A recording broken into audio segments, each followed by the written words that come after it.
तो आज हम सीखेंगे स्प्लिटिंग द मिडिल टर्म। ठीक, तो इसमें क्या देखना होता है, हमें बीच वाली टर्म को हमें स्प्लिट करना होता है दो पार्ट्स में। कैसे करेंगे वो देखेंगे।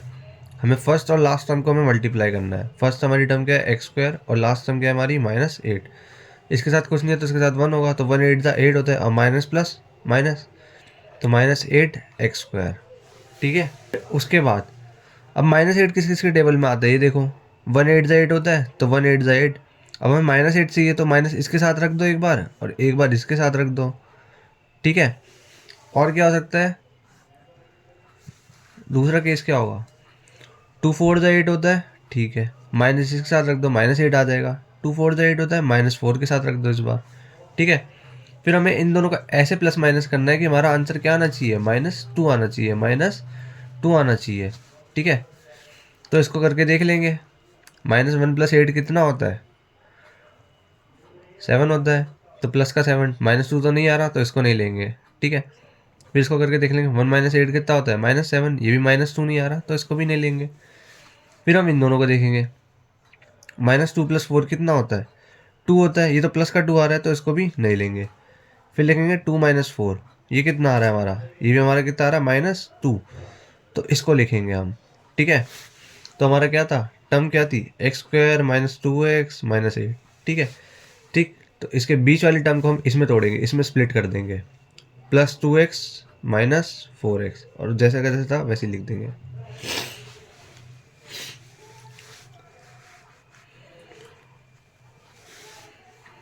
फिर इसके बाद दो दो के पेयर बनाएंगे, इन दोनों के और इन दोनों के। ठीक, अब इनमें कॉमन क्या है, इन दोनों में x कॉमन है। ठीक है, तो x को मैंने बाहर लिख दिया। फिर एक x बच गया और इसमें से बस 2 ही बच गया, ये पूरा x चला गया। ठीक, फिर इन दोनों में कॉमन क्या है, 4 कॉमन है और माइनस माइनस कॉमन है, तो माइनस बाहर लिखा, 4 को बाहर लिखा। ठीक है, 4 हट गया तो x बचा, यहाँ से 8 हटा तो 2 बचा। माइनस माइनस माइनस बाहर आ गया तो अंदर क्या बचेगा, प्लस। ठीक, अब इन दोनों में ये कॉमन है, x + 2 तो इसको भी मैंने बाहर लिख लिया। ठीक है, तो अंदर क्या बच गया, x - 4, तो ये भी मेरे कहाँ। अब इसी तरह मैं एक और क्वेश्चन करा देता हूँ। ठीक है, ये भी हमारी एक्सरसाइज 2.2 का एक क्वेश्चन है। ठीक है, 4u² + 8u। तो इसको देखेंगे।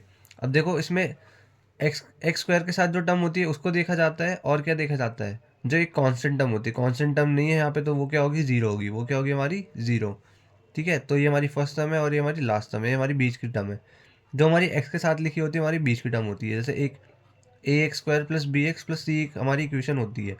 ठीक है, तो x के साथ जो लिखा है वो हमारी बीच की टर्म है, और जो x² के साथ लिखा है वो हमारी पहली टर्म है, और जो c है वो कांस्टेंट टर्म होती है लास्ट की। ठीक, तो इन दोनों का मल्टीप्लिकेशन होता है a और c का।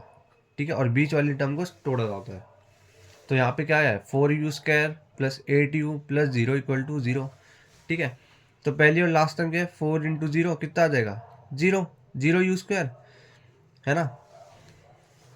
तो फिर अब हमें बीच वाली टर्म को तोड़ना है, लेकिन 0 के फैक्टर क्या होंगे, 0 0 ही होगा, तो उसको कुछ नहीं करेंगे। तो इन दोनों क्या करेंगे, 4u² + 8u, ठीक है, = 0 है।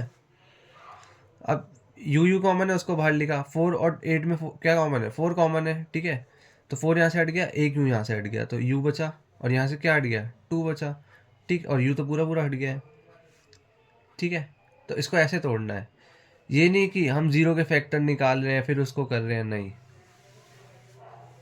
ठीक है, ये बहुत आसान था क्वेश्चन, लेकिन तब भी बच्चे फंस जाते हैं इसमें कि कैसे करें स्प्लिटिंग द मिडिल टर्म लगाए क्या करें। ठीक, इसमें कुछ नहीं, इसमें तुम्हें कॉमन लेना है। अभी एक और क्वेश्चन करा दूंगा, उससे भी और डाउट क्लियर हो जाएगा। हमारे पिछले क्वेश्चन में लास्ट वाली टर्म दी नहीं गई थी, इस बार लास्ट वाली टर्म दे रखी है, एक्स वाली टर्म नहीं दे रखी। जैसे ax² + bx + c = 0 था ना, पिछली बार ये नहीं दे रखा था, इस बार ये दे रखा है, और बीच वाली टर्म हमारी क्या है, 0 है। बीच वाली टर्म हमारी क्या है, 0। ठीक है, तो t² - 15 = 0 है, कुछ नहीं। -15 को उधर ले जाएंगे तो क्या बन जाएगा, +15, और इसका स्क्वायर हटाने के लिए क्या करेंगे, on taking root both sides, on taking root both sides. ठीक है, तो दोनों तरफ रूट ले लूँगा तो क्या हो जाएगा, स्क्वायर से रूट कट जाएगा। टी की वैल्यू क्या आ गई, +- √15, और हमेशा वैल्यू प्लस माइनस में लिखना, नहीं तो तुम्हारे मार्क्स कट जाएंगे। ठीक है,